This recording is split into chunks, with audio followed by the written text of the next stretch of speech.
इसे कहते हैं 10 से 13 वर्ष। इसे किशोरावस्था के रूप में भी जाना जाता है। इस स्तर पर लोग एक पूर्व आधारित सोच से चीजों को देखते हैं। पूर्व आधारित, पहले से आधारित चीजों को देखते हैं। जैसे एग्जाम्पल में दिया हुआ है, बच्चों का व्यवहार उनके माँ बाप या किसी बड़े व्यक्ति द्वारा बनाए गए नियमों पर आधारित। यानी कि कहने का मतलब हुआ परंपरागत लौकिक स्तर में या क्या है, 10 से 13 वर्ष का इसमें बच्चा को लिया गया है। इसको क्या कहते हैं, किशोरावस्था। यह अवस्था जो है पूर्व पर रिलेटेड होता है, यानी कि पूर्व आधारित सोच से चीजों को देखता है। वो बच्चा क्या करता है, जैसे पहले से, जैसे कि माँ बाप का व्यवहार जैसे दिया हुआ है, बच्चों का व्यवहार उनके माँ बाप या किसी बड़े व्यक्ति द्वारा बनाए गए नियमों पर आधारित होता है, जो पहले से बना हुआ है। उसी को वो ज्यादा देखता है और सोचता है इस अवस्था में।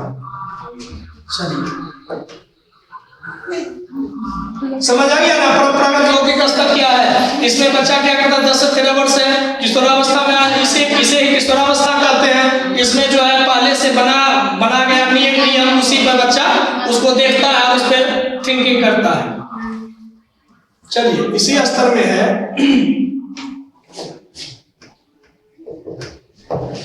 इस स्तर में नैतिकता पर सामाजिक नियंत्रण रहता है। इस स्तर में क्या होता है, इस स्तर में नैतिकता पर सामाजिक नियंत्रण रहता है, क्योंकि वो किशोरावस्था में आ गया है, समझ रहा है सब बात को।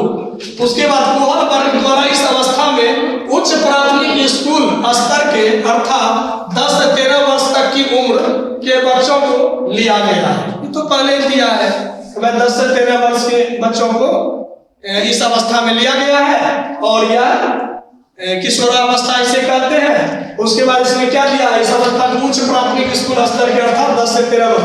10 से 13 वर्ष तक में तो उच्च प्राथमिक में चल ही जाता है बच्चा, लिया गया। इस स्तर पर नियमों व सिद्धांतों के अनुसार, इस स्तर पर नियमों व सिद्धांतों के अनुसार नैतिकता होती है। इस स्तर पे बच्चा क्या होता है, नियम के विरुद्ध नहीं बल्कि नियम के अनुसार उसमें नैतिकता होती है। इससे पहले नियम नहीं था, लेकिन इसमें क्या आ गया, नियम। ये नियम के विरुद्ध नहीं बल्कि नियम, जो नियम है उसी अनुसार उसमें क्या होती है, नैतिकता आ जाती है। अब देखते हैं इसे नैतिकता यथार्थवाद का स्तर भी कहते हैं। इसे क्या कहते हैं, इसे नैतिक यथार्थवाद इसको कहेंगे हम, इसको नैतिक यथार्थवाद भी कहेंगे, इसको भी ध्यान में रखना, का स्तर भी कहते हैं। इस स्तर को भी 2 उप अवस्थाओं या चरणों में विभाजित किया जाता है। जैसे पहले पढ़े तो पूर्व परंपरागत का पढ़े, दंड पढ़े, उसके बाद पढ़े व्यक्तिगतता पढ़े। अब इसको पढ़ेंगे, इसका भी पढ़ेंगे 2 और 2। देखते हैं क्या है। चलिए आपका नंबर O में है प्रशंसा की अवस्था, और वो में है सामाजिक व्यवस्था के प्रति सम्मान की अवस्था। अब पहले प्रशंसा की अवस्था देख लेते हैं, तब सामाजिक व्यवस्था के प्रति सम्मान की अवस्था को देखेंगे। चलिए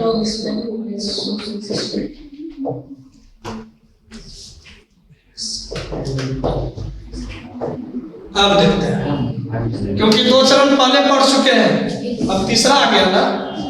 अब इसमें आ जाएगा 3rd और 4 आ जाएगा, ठीक। चलिए चरण 3, तीसरा चरण है कि अच्छे पारस्परिक संबंध या प्रशंसा की अवस्था। अभी देखें पीछे, तो इसको पहले देख लेते हैं, अच्छे पारस्परिक संबंध या प्रशंसा की अवस्था। अब देखते हैं इस अवस्था में लोग विश्वास, दूसरों का ख्याल रखना, दूसरों के निष्पक्ष व्यवहार को अपने नैतिक व्यवहार का आधार मानते हैं। इस उम्र में बच्चा क्या है, इस अवस्था में बच्चा क्या करते हैं, मतलब कि दूसरों का ख्याल रखना, दूसरों से कैसे बातचीत करना, यानी कि किनके साथ कैसा व्यवहार करेंगे, इसमें क्या आ जाता है, उसमें नैतिकता होने लगता है इस अवस्था में। मानते हैं। बच्चे और युवा अपने माता पिता द्वारा निर्धारित किए गए नैतिक व्यवहार के मापदंडों को अपनाते हैं। इसमें क्या होता है, माता पिता का जो भी नैतिकता होती है उसी आधार पे बच्चे में क्या होता है, आ जाता है और अपनाते भी हैं। जो उन्हें उनके माता पिता की नजर में एक अच्छा लड़का या अच्छा लड़की है ना, गुड बॉय और गुड गर्ल बनाते हैं। इस अवस्था का इसमें आप क्वेश्चन बनाते हैं प्रीवियस ईयर का, उसमें आता है अच्छा लड़की अच्छा लड़का अभिविन्यास, वही चीज है। इसी अवस्था में क्या है, चरण तीसरा है। तीसरा चरण में कहा गया है बच्चा क्या कर लेता है, तीसरा चरण में दूसरे आदमी को समझने लगता है कौन क्या है, कैसे बात करेंगे, कैसे व्यवहार उनके साथ करेंगे, यानी कि माता पिता से रिलेटेड उनमें जो भी है वो आ जाता है। उसके बाद क्या करता है, अपना वो जो माता पिता का जो भी व्यवहार है, जो भी उनके अंदर नैतिकता वो सीख लेता है। उसके बाद जो उन्हें माता पिता की नजर में एक अच्छा, उसके माता पिता की नजर में क्या हो जाता है, वो एक अच्छा लड़का या अच्छी लड़की बनाते हैं। इस अवस्था का मुख्य, इस अवस्था का मुख्य क्या है, दूसरों को प्रसन्न करना या स्वीकृति पाना जिससे उसे प्रशंसा मिले। सही बात है, वही अपना सोच ऐसा थोड़ी चाहता है कि मेरा बच्चा ये हो जाए, वही बात है, दूसरों को प्रसन्न करना या स्वीकृति पाना जिससे उसे प्रशंसा मिले। चलिए अब चरण पढ़ेंगे चौथा, चौथा चरण पढ़ेंगे, देख लेते हैं चौथा चरण क्या है। कर सामाजिक आदेश को बनाए रखना या सामाजिक व्यवस्था के प्रति सम्मान की अवस्था। सामाजिक आदेश को बनाए रखना, समाज का जो आदेश होता है वो भी क्या, सामाजिक आदेश को बनाए रखना मतलब समाज में जो भी नियम है, जो भी उसका एक शेड्यूल है, उसको वो क्या करता है, बनाए रखता है। या सामाजिक व्यवस्था के प्रति सम्मान की अवस्था, यानी समाज का जो भी व्यवस्था है उसके प्रति वो सम्मान करता है। इस अवस्था में चरण 4 में इसमें देखते हैं क्या लिखा है, यह मोहन वर्ग के सिद्धांतों की क्या है, चौथी अवस्था है। इस अवस्था में, इस अवस्था की नैतिकता व अनैतिकता का असर समाज पर होने लगता है। इस अवस्था में क्या होता है, नैतिकता अनैतिकता क्या है उस बच्चे में समाज के प्रति होने लगता है, समाज पर होने लगता है। इस स्थिति में लोगों के नैतिक विकास की अवस्था सामाजिक आदेश, कानून, न्याय और कर्तव्यों पर आधारित होती है। इस अवस्था में बालक सामाजिकता के गुणों को धारण करता है। इसमें क्या है, इस अवस्था में क्या होता है कि सामाजिक आदेश, समाज का जो आदेश होता है, कानून जो भी होता है, न्याय होता है, कर्तव्यों पर आधारित होती है। सही बात है, वो समझने लगता है, जो भी होता है कर्तव्य पर ही होता है, होती है। इस अवस्था में बालक सामाजिकता के गुणों को धारण कर लेता है। चलिए स्टेज 4 समझ गए हैं ना। इसमें क्या है, एक मूल पॉइंट यही है, बच्चा समाज का सारा चीज गुण को नॉलेज हो जाता है, उसमें क्या पे क्या करना है हमको, कौन सा ये वहां का जो ये समाज का जो है आदेश, कानून जो भी है, समाज में भी कानून होता है। जैसे मान के चलिए कोई मुखिया हो या वार्ड हो, वो एक कानून के ही अंतर्गत आता है, वो भी निष्पक्ष फैसला करता है। वो भी उसका अगर नहीं मानता है तो उस पर भी कार्रवाई होती है। वही चीज वह कानून, न्याय और कर्तव्य पर आधारित होता है, वो भी बच्चा उसमें ये सब चीज का नॉलेज आ जाता है उसमें। चलिए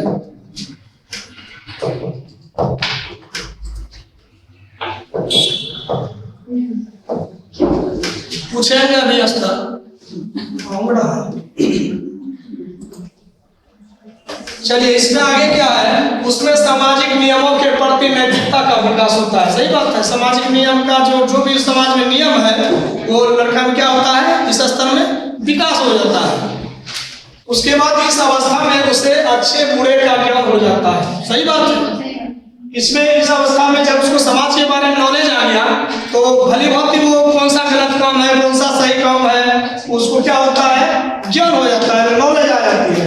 वह समझने लगता है कि कौन सा व्यवहार उसके समाज के हित में है या नहीं है। वो ये भी समझता है कौन सा काम हम करेंगे जो कि समाज के हित में होगा, कौन सा गलत काम करेंगे जो समाज हमें दंडित करेगा, वो चीज समझने लगता है बालक। वह न्याय वह कर्तव्य समझने लग जाता है। चलिए, जैसे भी दिया हुआ है, जैसे किशोर सोचते हैं कि समाज अच्छे से चले। किशोर क्या सोचते हैं, समाज, किशोर यानी कोई लड़का का नाम है। किशोर सोचते हैं कि समाज अच्छे से चले, इसके लिए कानून द्वारा बनाए गए दायरे के अंदर ही रहना चाहिए। किशोरा नहीं, किशोर कोई आदमी का नाम है। किशोर सोचते हैं, किशोरावस्था सोचता नहीं, किशोर सोचते हैं, कोई किशोर है आलोक सोचते हैं कि समाज अच्छे से चले, इसके लिए कानून द्वारा बनाए गए दायरे के अंदर में ही रहना चाहिए। अगर समाज से आप बाहर होंगे तो आपको ही बाहर कर दिया जाएगा। इसलिए समाज में बनाए गए कानून के अंदर में ही आपको रहना पड़ेगा।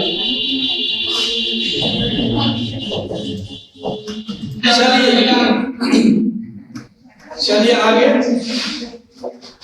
अब देखिए आपका कोहल वर्ग का लास्ट ये पॉइंट है, इसका भी 2 पॉइंट है। चलिए देख लेते हैं इसको। चलिए तीसरा, पास्ट परंपरागत उत्तर लौकिक स्तर, इसको कहते हैं पोस्ट कन्वेंशनल लेवल। इसको क्या कहेंगे, ये पॉइंट को पास्ट परंपरागत उत्तर लौकिक स्तर, पोस्ट कन्वेंशनल लेवल। अब देखिए इसका ये लेवल है, इसका हम देखेंगे आयु कितना से कितना तक है। पिछले कहाँ पढ़े थे, कहाँ से कहाँ तक, 10 से 13। अब तो 13 से ही ना आगे बढ़ेगा, तो 13 से कहाँ तक, प्रौढ़ावस्था था, क्योंकि इसका लास्ट स्टेज है, कोहल वर्ग साहब का लास्ट है। यह कहा है 13 वर्ष से प्रौढ़ावस्था तक कौन होता है, पास्ट परंपरागत उत्तर लौकिक स्तर, पोस्ट कन्वेंशनल लेवल। चलिए इसमें इसे युवा प्रौढ़ावस्था अडल्टहुड के रूप में भी जाना जाता है। इसे भी हम क्या कहते हैं, युवा प्रौढ़ावस्था, यंग अडल्टहुड के रूप में भी जाना जाता है। इसे आत्म अंगीकृत नैतिक मूल्य स्तर भी कहते हैं। कोहल वर्ग के नैतिक विकास के सिद्धांतों के इस स्तर पर वैकल्पिक रास्ते खोजे जाते हैं और फिर अपना एक व्यक्तिगत लाभ, पर्सनल बेनिफिट वाले व्यवहार का रास्ता ढूंढा जाता है। व्यक्तिगत निर्णय स्वयं चुने हुए,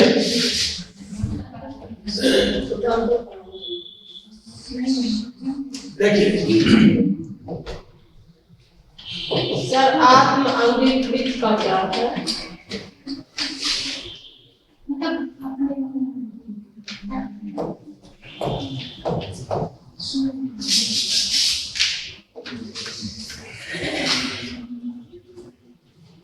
तो जैसे युवा प्रौढ़ावस्था यंग अडल्टहुड के रूप में भी जाना जाता है, इसे आत्म अंगीकृत नैतिक मूल्य, आत्म अंगीकृत नहीं समझ में आता, आत्म अंगीकृत खुद का रक्षा, आत्म अंगीकृत नैतिक मूल्य स्तर भी कहते हैं। कोहल वर्ग के नैतिक विकास के सिद्धांतों के इस स्तर पर वैकल्पिक रास्ते खोजे जाते हैं और फिर अपना एक व्यक्तिगत लाभ, पर्सनल बेनिफिट वाले व्यवहार का रास्ता ढूंढा जाता है। यह अवस्था वो है कि वैकल्पिक रास्ता ढूंढ लेता है, अब वो बच्चा नहीं रहा, व्यक्तिगत निर्णय स्वयं चुने हुए सिद्धांतों पर आधारित है और नैतिक तत्व, यानी कि इसमें व्यक्तिगत निर्णय लेने की क्षमता हो जाती है। क्या जो हम करेंगे वो सही ही करेंगे, वही कहा गया, वैकल्पिक रास्ते खोजे जाते हैं और फिर अपना एक व्यक्तिगत लाभ यानी पर्सनल बेनिफिट, जो भी तुम अभी कर रही हो अपने बेनिफिट के लिए ही कर रही हो। आज तुमने डीएलएड किया, इंटर किया, डीएलएड किया, सीटेट पढ़ रही है, कुछ तो बेनिफिट के लिए कर रही हो ना। समझ रही है कि हमने सीटेट पास करेंगे, बहाली आएगी, नौकरी हो जाएगी, पैसा कमाएंगे, अच्छे से परिवार चलेंगे, यही बात है। पर्सनल बेनिफिट वाले व्यवहार का रास्ता ढूंढा जाता है। आपने पर्सनल बेनिफिट का रास्ता ढूंढ रहे हैं कि सीटेट पास करेंगे, नौकरी हो जाएगा, समाज में मेरा परिवार चलेगा। अच्छा, उसके बाद और नैतिक तर्क व्यक्तिगत अधिकारों व न्याय पर क्या है, आधारित है।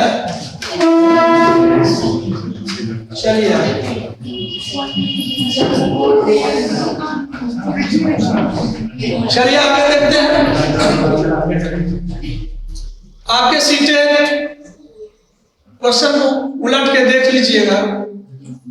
मोहल वर्ग से बाल विकास सीडीपी से लेके संस्कृत तक में मैं कुछ तो आपको 7-8 क्वेश्चन मोहल वर्ग से मिले, आप देख लीजिएगा। चलिए इस स्तर में नैतिकता पर आंतरिक नियंत्रण रहता है, बिल्कुल रहता है। इस स्तर में नैतिकता पर क्या रहता है, आंतरिक नियंत्रण, खुद का नियंत्रण रहता है। यह अंतर सहयोगात्मक नैतिकता, यही सब आएगा क्वेश्चन में। सहयोगात्मक नैतिकता कौन सा स्तर में है, कौन सा चरण का है? सहयोगात्मक नैतिकता के रूप में भी जाना जाता है, सहयोगात्मक नैतिकता के रूप में भी जाना जाता है। इस लेवल में, इस स्तर में 13 वर्ष से अधिक उम्र के बालकों को लिया गया है। फर्स्ट पढ़ चुके हैं, 13 वर्ष से अधिक की उम्र के बालक को इस स्तर में लिया गया है। 13 वर्ष से कहां तक, प्रौढ़ावस्था तक। मोहल वर्ग ने अपने तीसरे स्तर को भी 2 अवस्थाओं में बांटा है, इसको भी 2 अवस्था में बांटा है। चलिए देख लेते हैं इसका अवस्था क्या है। समझ में आ गया ना। इस स्तर में नैतिकता आंतरिक नियंत्रण करने लगता है, वो खुद को यह स्तर सहयोगात्मक नैतिकता के रूप में भी जाना जाता है।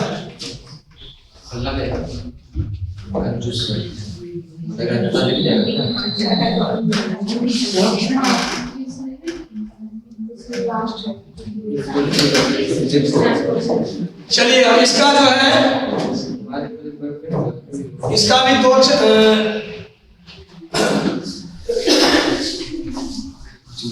देखिए ओ में इसका क्या है, सामाजिक समझौते की अवस्था, स्टेज ऑफ सोशल कॉन्ट्रैक्ट, विवेक सार्वभौमिक सिद्धांत की अवस्था,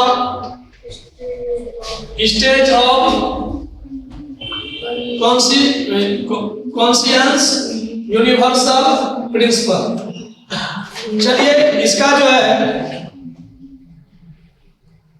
यही चीज आ गया आपका चरण कहां, 5वां चरण यही है आपका, ये 6ठा होगा आगे। अब देख लेते हैं, देखिए चरण 5, इसको खत्म करना है। मोहल वर्ग डेली नहीं चलेगा, आपके पास टाइम नहीं है, परीक्षा नजदीक है, स्लॉग डे चल रहा है, आपको छक्का लगाना है। जैसे क्रिकेट मैच होती है, 5 ओवर बचता है, ताबड़तोड़ बल्लेबाजी होती है, तब जीत तय है आपका। एडिक्शन के बारे में बता दीजिए। पहले अभी नहीं, कौन सी चल रहा है, क्या चल रहा है? सामाजिक समझौते की अवस्था, स्टेज ऑफ सोशल कॉन्ट्रैक्ट, इसके बारे में जानेंगे। सामाजिक समझौते की अवस्था क्या होती है? इस अवस्था में व्यक्ति समाज के नियमों का पालन करता है, पिछले भी पढ़े हैं, नियमों का पालन करता है। यह व्यक्ति पर निर्भर करता है कि समाज के साथ समझौता बनाए रखना या तोड़ना। सही बात है, समाज में ऐसा व्यक्ति होते हैं जो मिलजुल के रहना पसंद नहीं करते हैं, वो समझौता नहीं कर पाते हैं, अपने बात पे अटल रहते हैं। वही बात है, इस अवस्था में व्यक्ति समाज के नियमों का पालन करता है। यह व्यक्ति पर निर्भर करता है कि समाज के साथ समझौता बनाए रखना या तोड़ना, उसके पास निर्णय है क्या करना है। समझौता बना के रहेंगे या समाज से लड़ाई करके तोड़ लेंगे, जो भी हो। इस अवस्था में व्यक्ति यह सोचने लगता है कि कुछ मूल्य, सिद्धांत और अधिकार कानून से भी ऊपर हो सकते हैं। वो कुछ नहीं समझता है, क्या नियम है, क्या कानून है, कुछ नहीं समझेगा तोड़ने वाला। ये सब मानेगा ही नहीं। वही बात है, कुछ मूल्य सिद्धांत और अधिकार कानून से भी ऊपर हो सकते हैं। व्यक्ति वास्तविक सामाजिक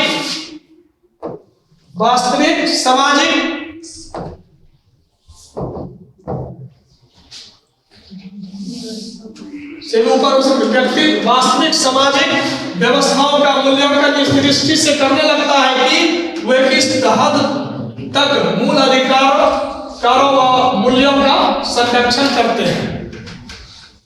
समझ गए इस बात को? इसमें क्या होता है इस अवस्था में कि वो खुद उसमें क्या नैतिकता रहती है कि हमें मिलजुल कर रहना है या नहीं रहना है। इसी में एक बहुत ये पॉइंट जो है आपका मूल्य सिद्धांत और अधिकार कानून से भी ऊपर हो सकते हैं। वो मानने के लिए तैयार इसी में होता है कि वो अगर नहीं मानेंगे वो ये सब को भी मानने के लिए तैयार नहीं होते हैं। इसमें क्या है, व्यक्ति वास्तविक सामाजिक व्यवस्थाओं का मूल्यांकन इस दृष्टि से करने लगता है कि वह किस हद तक मूल अधिकार व मूल्यों का संरक्षण करते हैं। चलिए आपका लास्ट है ये चरण छठा, लास्ट चरण 6 सार्वभौमिक सिद्धांत या विवेक की अवस्था। चलिए इसे विवेक की अवस्था भी कहते हैं। इसको छठा चरण को क्या कहेंगे? इसे विवेक की अवस्था भी कहते हैं। यह क्या है? सार्वभौमिक नीति सम्मत सिद्धांतों पर आधारित नैतिक चिंतन की अवस्था है। इसमें क्या है, इसे जो है विवेक की अवस्था भी कहते हैं। यह सार्वभौमिक नीति सम्मत सिद्धांतों पर आधारित नैतिक चिंतन की अवस्था है। यह कोहल वर्ग के नैतिक सिद्धांतों की सबसे ऊंची और छठी अवस्था है। इसको हम क्या कहेंगे? कोहल वर्ग का सबसे ऊपर का लेवल, ऊंची और क्या लास्ट यानी कि छठी अवस्था है। इस अवस्था में व्यक्ति अपनी भावनाओं को नियंत्रण में रखकर अपनी मानसिक शक्तियों का प्रयोग करते हुए विशेष नैतिक व्यवहार करता हुआ पाया जाता है। ये लास्ट अवस्था है। व्यक्ति सर्वोपरि हो जाता है अपने आप को, क्या निर्णय लेंगे, क्या निर्णय नहीं लेना है, खुद को कप्तान हो जाता है हमें क्या करना है। चलिए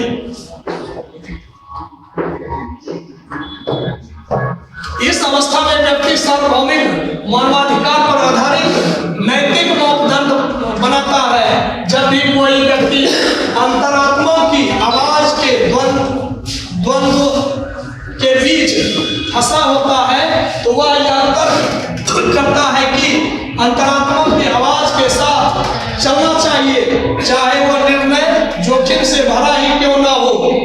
कभी कभी ऐसा होता है जब व्यक्ति नैतिक दुविधा में फंस जाता है, उसका अंदर की जो आत्मा जो है उसका जो कहता है वही करने के लिए वो तैयार हो जाता है। चाहे फंसा होता तो वही अंतर करता है कि अंतरात्मा की आवाज के साथ चलना चाहिए, चाहे वो निर्णय जोखिम से भरा ही क्यों ना हो, गलत ही क्यों ना हो जाए, वो तैयार हो जाता है।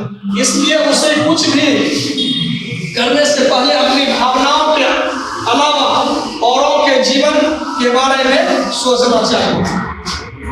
यानी कि वो क्या करता है, जब वैसा दुविधा फंस जाता है वो दूसरे के जीवन के बारे में नहीं सोचता है, वो खुद अपना निर्णय ले लेता है, चाहे वो जोखिम भरा क्यों ना हो, वो करने लगता है।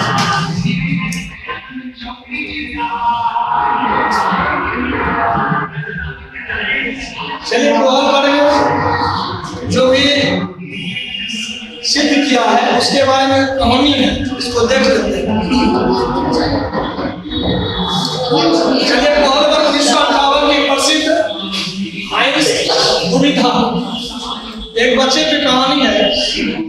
कोहल वर्ग की सबसे अच्छी कहानियों में से एक आइंस लिखा है, हिंज होगा इंग्लिश।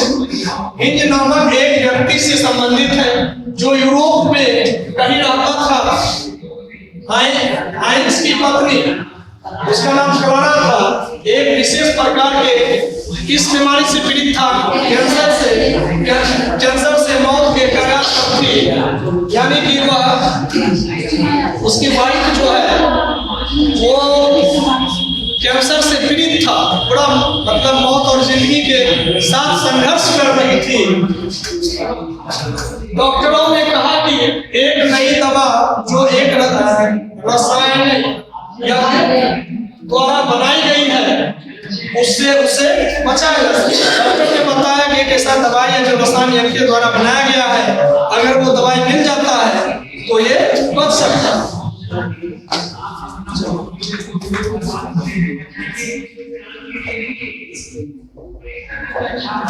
एक स्थानीय रसायन द्वारा दवा की खोज की गई थी और वो हाइंस ने कुछ खरीदने के लिए सख्त कोशिश की थी।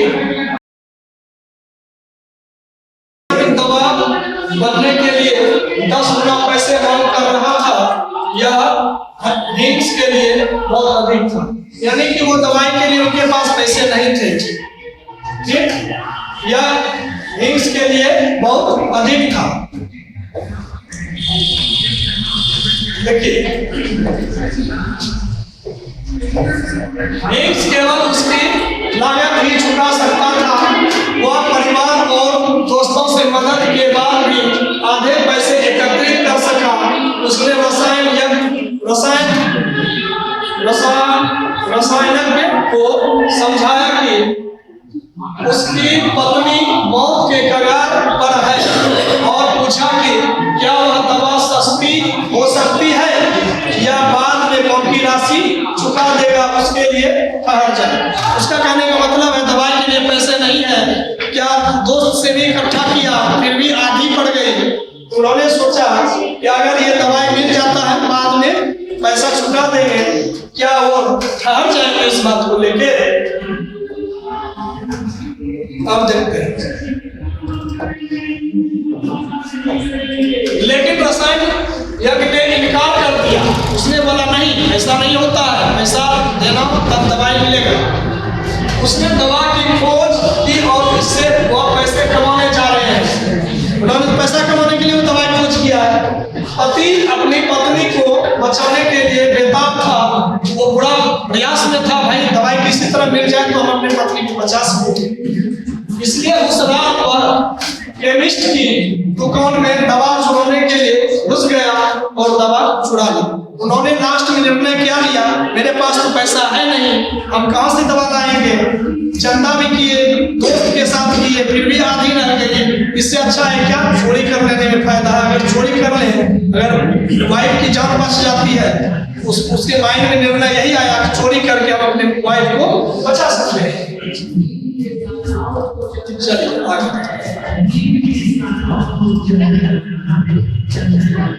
यह कहानी पढ़ने के बाद जिन बच्चों से साक्षात्कार लिया गया उन्हें नैतिक दुविधा, धर्म संकट पर बनाए गए कुछ प्रश्नों के उत्तर देने होते थे। कहा गया है कि यह कहानी पढ़ने के बाद जिन बच्चों से साक्षात्कार लिया गया उन्हें नैतिक दुविधा, धर्म संकट पर बनाए गए कुछ प्रश्नों के उत्तर देने होते हैं। ये जो बताया गया है इसी पर आपका सवाल है, इसी पर सवाल तैयार किया गया है। कहा गया है क्या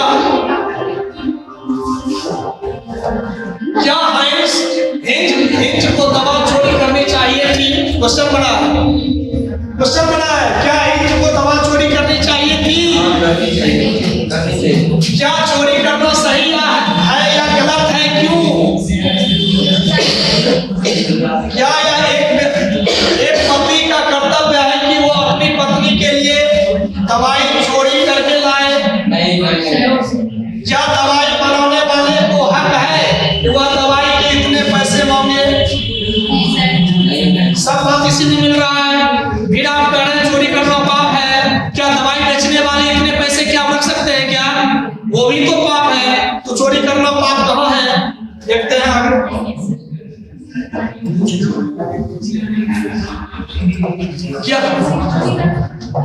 क्या पुलिस को रसायन को रसायनज्ञ को हत्या के लिए गिरफ्तार करना चाहिए। यदि महिला की मृत्यु हो गई है, क्या महिला मर जाती है? वो दवाई नहीं मिल पाता है, जो रसायनज्ञ बनाया है उस दवाई को, क्या पुलिस पकड़ने जाएगा उसको? क्या नहीं जाएगा पकड़ने के लिए। इसीलिए जहां मुसीबत पड़ता है, अगर वैसा कदम उठ जाए, वो कदम सही ही होता है, ना कि गलत होता है।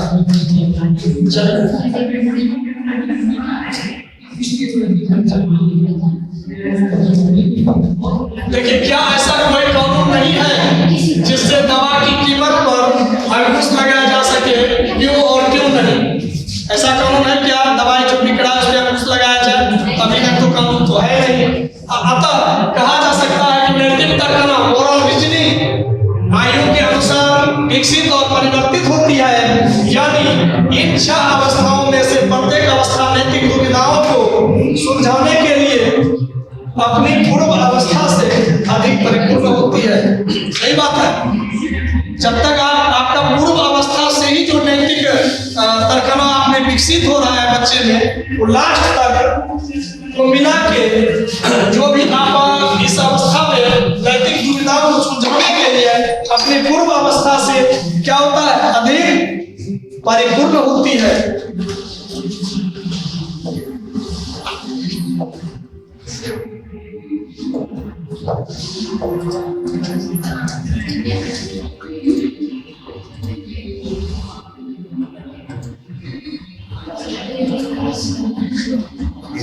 चलिए, क्वेश्चन है आपका, टिक लगा हुआ है। क्या पता, हम कहते हैं गलती टिक लगा हुआ है, कोई ये थोड़ी है।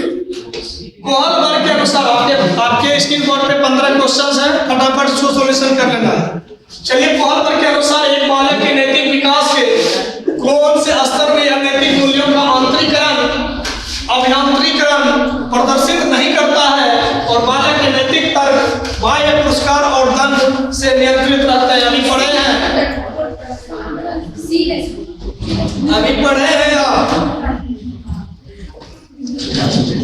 अभी आप पढ़े हैं। कोहल वर्ग के अनुसार एक बालक के नैतिक विकास के कौन से स्तर में यह नैतिक मूल्यों का आंतरिकरण प्रदर्शित नहीं करता है और बालक के नैतिक तर्क बाह्य पुरस्कार और दंड से नियंत्रित रखते हैं?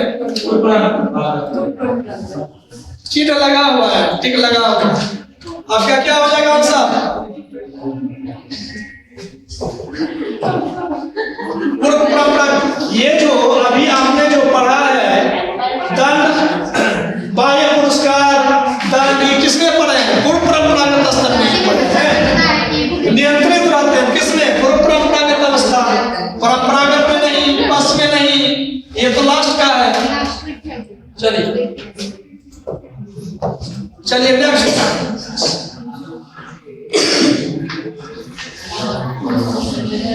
सब में टिक लगा। चलिए, लॉरेंस कोहलर के सिद्धांत में कौन सा स्तर नैतिकता की अनुपस्थिति को सही अर्थ में सूचित करता है? नैतिकता का जो स्तर उन्होंने दिया है सही अर्थ में सूचित करता है, कौन सा स्तर में? 4 में दिया है। 4 में दिया है स्तर, या 1 में दिया है, 2 में दिया है, या 3rd में दिया है? किसमें दिया है? स्तर 1 में दिया है आपका। लॉरेंस कोहलर के सिद्धांत में कौन सा स्तर नैतिकता की अनुपस्थिति को सही अर्थ में सूचित करता है? स्तर 1 में ही तो भी पढ़े हैं।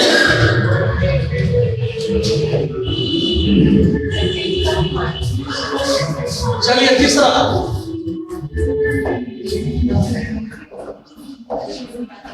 कोहलर के सिद्धांत के योगदान के रूप में निम्नलिखित में से किसे माना जा सकता है? इस सिद्धांत में विस्तृत परीक्षण प्रक्रियाएं हैं। यह नैतिक तर्क और कार्यवाही के बीच एक स्पष्ट संबंध स्थापित करता है। उनका विश्वास है कि बच्चे नैतिक दार्शनिक हैं। उनके सिद्धांत ने संज्ञानात्मक परिपक्वता और नैतिक परिपक्वता के बीच एक सहयोग का समर्थन किया है। यही आपका सही है। कोहलर के सिद्धांत के योगदान के रूप में निम्नलिखित में से किसे माना जा सकता है? आपका 2 आंसर सही है।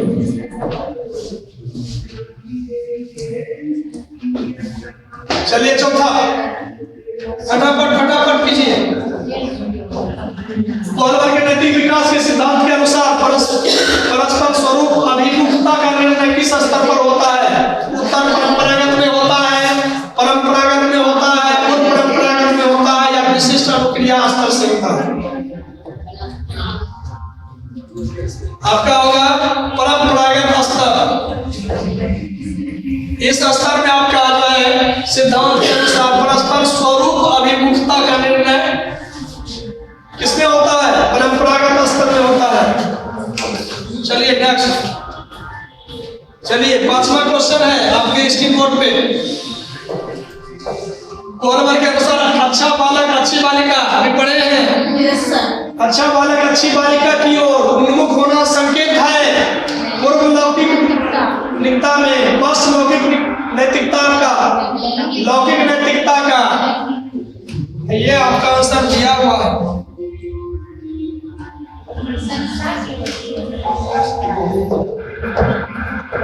चलिए 6 में कोहलर इसमें विश्वास रखता है एक स्तर के नैतिक फैसले से दूसरे फैसले तक की गति भावनात्मक परिपक्वता में उन्नति पर आश्रित है।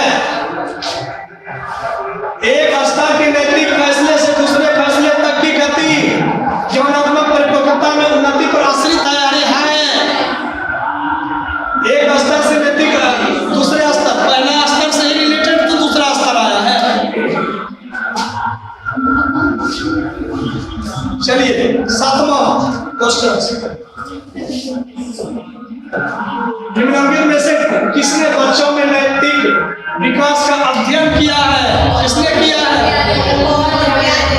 कौन किया है? किसने बच्चों में नैतिक विकास का अध्ययन किया है? कोहलर ने नहीं किया है, पियाजे ने भी किया है। इसीलिए आपका क्या हो जाएगा? और दोनों। चलिए 8वां क्वेश्चन,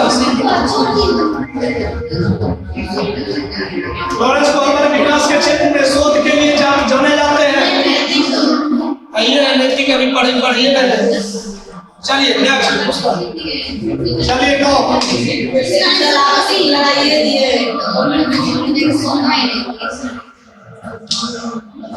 चलिए कोहलर के सिद्धांत की एक प्रमुख आलोचना क्या है?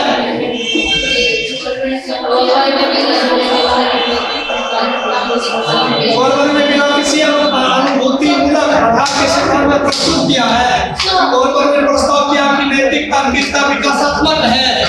कोहलर ने पुरुषों एवं महिलाओं की नैतिकता में सांस्कृतिक विविधताओं को महत्व नहीं दिया है, अरे दिया है। चलिए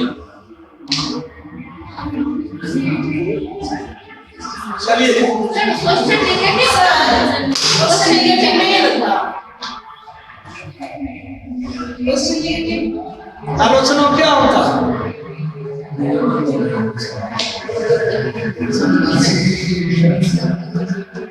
चलिए क्वेश्चन नंबर 10, लॉरेंस कोहलर द्वारा प्रस्तावित निम्नलिखित चरणों में से प्राथमिक विद्यालयों के बच्चे किन चरणों का अनुसरण करते हैं? अभी तुरंत पढ़े प्राथमिक विद्यालय।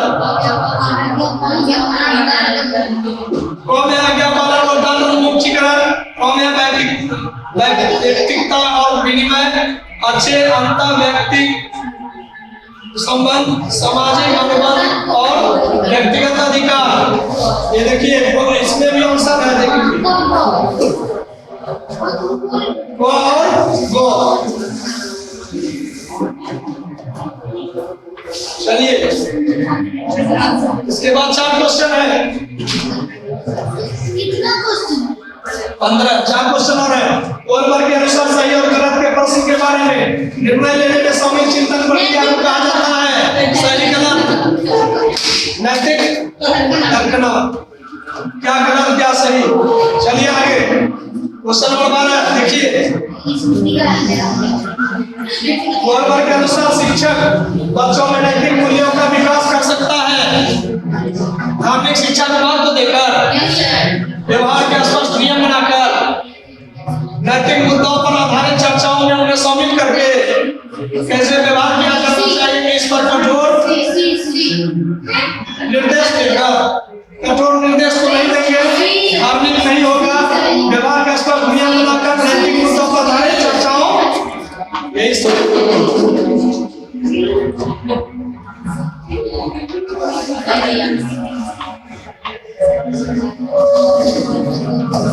चलो, निम्नलिखित में से कौन सा गोलबर के नैतिक विकास के चरणों का लक्षण है?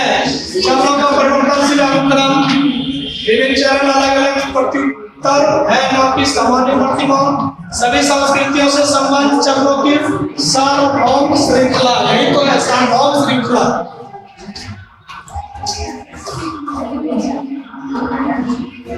चलिए 14 नंबर, गोलबर के सिद्धांत के खुद परंपरागत स्तर के अनुसार कोई नैतिक निर्णय लेते समय एक व्यक्ति निम्नलिखित में से किस तरह प्रवृत्त होता है? नैतिक निर्णय लेते समय अंतर्निहित संभावित दंड, इसी को देखते हुए वो निर्णय लेता है। वो दंड के योग्य है तो दंड देंगे, नहीं देंगे। चलिए लास्ट क्वेश्चन से, गोलबर ने प्रस्तुत किए हैं शारीरिक विकास के चरण, संवेगात्मक विकास के चरण, नैतिक विकास के चरण। चलिए आपका यही तक क्लास रहा। चलिए अब अगले दिन कोई मनोविज्ञान लेके आएंगे। चलिए अगला